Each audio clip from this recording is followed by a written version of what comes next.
You saw me flipping through the magazines. Simple. It's my favorite time. Memorial Day weekend. College football magazines. You went to Barnes & Noble. I went to Barnes & Noble's before the show.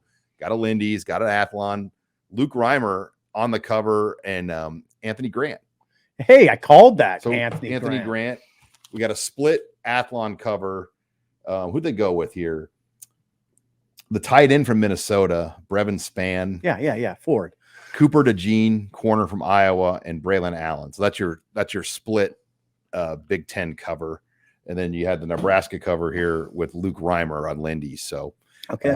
And the consensus in both of these, kind of what we thought, both have Nebraska pick 5th in the West. Okay. And about going 6 and 6. Yeah.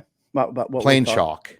Yeah. And, I think it's worth noting that it's a wide open West. I mean, it's pretty much wide open. Iowa's got the schedule. Nebraska's got a schedule. Yeah. So I don't, I think Wisconsin doesn't have the luxury of a schedule. No. That's why I have a hard schedule. If Iowa wins the head-to-head against Wisconsin, they're going to win the West because of the crossover advantage they have. If you go 2-1 or 3-0 in your crossovers, you're going to have a really good chance to win the division. Yeah, that's true. So Nebraska, be back to Nebraska again. I just will emphasize it till the end of time right now. And the way the Big Ten is, the way college football is in general, they got to figure out how to. Okay, Sean, let's put it this way: win close games. Minnesota. If Nebraska beats Minnesota, do you think they're going to go up there and win by 21? No. Do you even think they'll beat Colorado by 21? I don't think so. I think they got to go win a close game. They'd have to force a bunch of turnovers. Yeah, if you beat Michigan, it's not going to be by much. If you win at Illinois, and it's not going to be by much. Now, you might put it to Northwestern. It's not like Nebraska does all the time. Purdue, maybe you could win that game by 10. At Michigan State, close. Maryland's close. At Wisconsin, close. Iowa, close. It's going to come down to that. So looking, this is what Lindy's wrote. Tom Dienhart wrote this for Nebraska. New coach, new hope. This time it's Matt Rule's turn for the good news. The bad news, trench play has not been up to snuff for years. Our call, Huskers keep cycling through coaches in search of their first bowl appearance since 2016. Okay. Okay. That was kind of his cliff notes. Okay. But as far as the all Big Ten teams go, there's the 3 offensive teams right here. Okay. There's not a Nebraska guy listed first, second, or third team offense right now. Really? And on defense, Quentin Newsome is second team. Looking through here right now, Luke Reimer is third team. Brian Buschini is third team. Ty Robinson is third team. So you've got 1 second team defender, cornerback Quentin Newsome, and then a trio of third teamers right now: Ty Robinson, Luke Reimer, Brian Buschini. But Anthony Grant not listed on here. Nobody from the offenses on the first, second, or third teams. Not on the Lindy's. Okay, I'm gonna tell you something, Sean. Well, I don't need to do this. I do this all the time. You're fighting an uphill battle if you don't have all conference players. How many first team all conference players does Michigan have? Offense. Okay, here's Michigan's first teamers. First teamers. Quarterback J.J. McCarthy. Running back Blake Corum. Michigan offensive lineman Zach Zinter, senior offensive lineman Trevor Keegan. So they have 4 first teamers on offense. Then on defense, D lineman Chris Jenkins, and then defensive back Will Johnson. So 6 first teamers. 6 first teamers versus 0 for Nebraska. I mean, if you're going to get back to winning a conference, that's what you got to have. It's informative. I mean, we can't. I know I repeat it all the time, but I just don't think you can repeat it enough. In part because I think people forgot here. It's been so long that people have forgotten how much the talent discussion has dropped off. We don't even have, Sean, that's all conference. Nebraska needs all American. Well, and I will say though, Nebraska needs all American. If you're first team all Big Ten, you're pretty much an all American, first or second team. Maybe. I mean, based on the draft data. Yeah. I mean, look at these. I mean, I'd have to look at that, but yeah, you have a pretty good shot. You're going to be in contention for sure. But yeah, look at these running backs: Braylon Allen, Blake Corum, Travion Henderson, Nick Singleton, Donovan Edwards, Caleb Johnson from Iowa. Those are your 6 running backs. It's nice to have a gritty football team, Sean, a tough little gritty team. But that'll get you 8 wins if you're really hitting it out hot. If you're hitting on all cylinders. Now, if you have 6 first team all Big Ten players and you're hitting on all cylinders, now you're in the college football playoff, right? That's the difference. Having no first team all conference players, having no second team all conference players, you're a nice little gritty team. But that's not what Nebraska is looking for. That's not what anybody's looking for. That's not what Rule's looking for. That's not. I'm going to tell you, that's not what Trev Alberts is looking for. So good for Newsome to be on that second team, but you need more guys. This is the recruiting rankings. I was trying to find the actual team rankings here. Let's see. Georgia number 1, Michigan number 2, Ohio State number 3, Alabama number 4. So Lindy's is calling for basically the same 4 teams in the playoff again. Now, Alabama wasn't in the playoff last year. Right.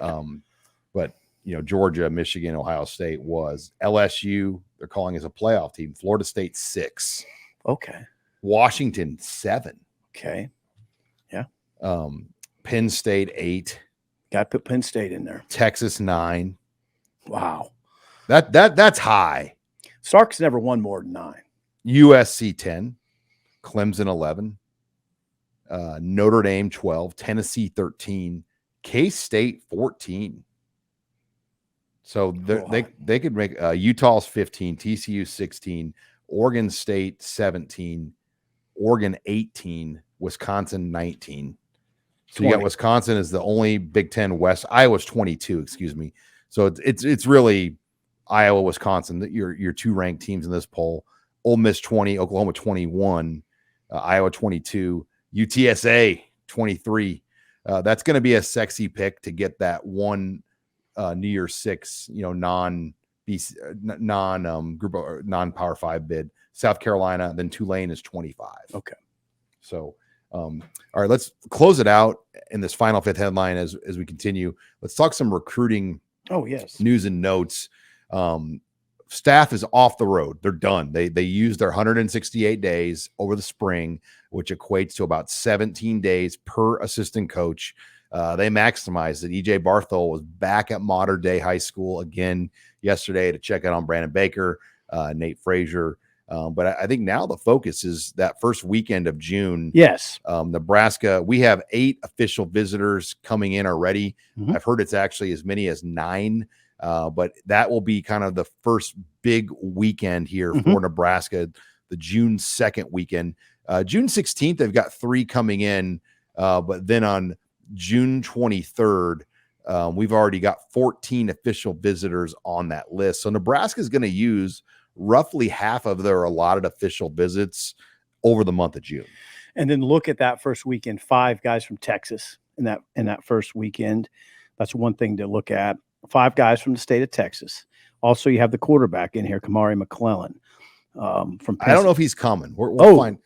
I mean, he's listed. Yeah, because we haven't been able to get it confirmed that he's not coming now. Okay. And the Daniel Kalen thing might have changed that. He was never an official. Okay. Like, okay. I'm sorry, Sean. He was paying his own way. Yeah, we still have him listed only because it hasn't been confirmed he's not coming. Okay. Also, key in-state player, right? Caleb Pyfrom, 3-star offensive lineman from Omaha Central, whose dad played basketball at Creighton. Levon Pyfrom, yep. Yeah. But that it catches my eye. That big defensive back weekend. Look how many DBs are coming in. Yep. It kind of puts into perspective who their top defensive backs are, because I think a lot of those targets are coming in this weekend. Yeah, led by those top 2, Peyton Morgan, a 4-star player from Pflugerville, Texas, and Mario Buford, 4-star player from DeSoto. And all the DBs that you look at for them, they can all run, and they all have bodies that are developed or can be developed further. I mean, I think that's a key trend. To play DB for Evan Cooper, you better be able to run.